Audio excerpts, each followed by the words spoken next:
আজকে বানালাম লাউয়ের পায়েস। এই লাউয়ের পায়েস খেতে কিন্তু দারুণ লাগে। অনেক পায়েসই খেয়েছেন, কিন্তু একবার এইভাবে লাউয়ের পায়েস খেয়ে দেখুন, স্বাদ মুখে লেগে থাকবে। তার জন্য লাউকে খোসা ছাড়িয়ে পিস করে নিয়েছি আর বীজটাকে বার করে নিচ্ছি। লাউটা যদি খুবই কচি হয় তাহলে খুবই খেতে ভালো হবে। এখন লাউটাকে গ্রেট করে নেওয়ার পর লাউ থেকে সম্পূর্ণ জলটা চিপে বার করে নিতে হবে। আপনারা ছাঁকনি দিয়ে ছেঁকেও নিতে পারেন, আমি এখানে চিপে বার করে নিচ্ছি। সব লাউটা যখন চিপে বার করে নেওয়া হবে তখন এই লাউটাকে ঘি দিয়ে ভাজতে হবে।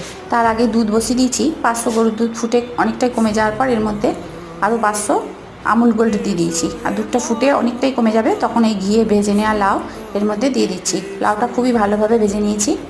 দিয়ে দিচ্ছি পরিমাণ মতো চিনি, আর দিচ্ছি কিছু কাজু কিশমিশ, আর দিচ্ছি এলাচের গুঁড়ো, ছোটো এলাচের গুঁড়ো দিয়েছি। কিছুক্ষণ ফুটিয়ে নেওয়ার পর লাউয়ের পায়েস তৈরি হয়ে যাবে। পায়েস ফ্রিজে রেখে ঠান্ডা করে খেতে কিন্তু আরও ভালো লাগে। খেয়ে দেখুন, ভালো লাগলে লাইক করুন। ধন্যবাদ।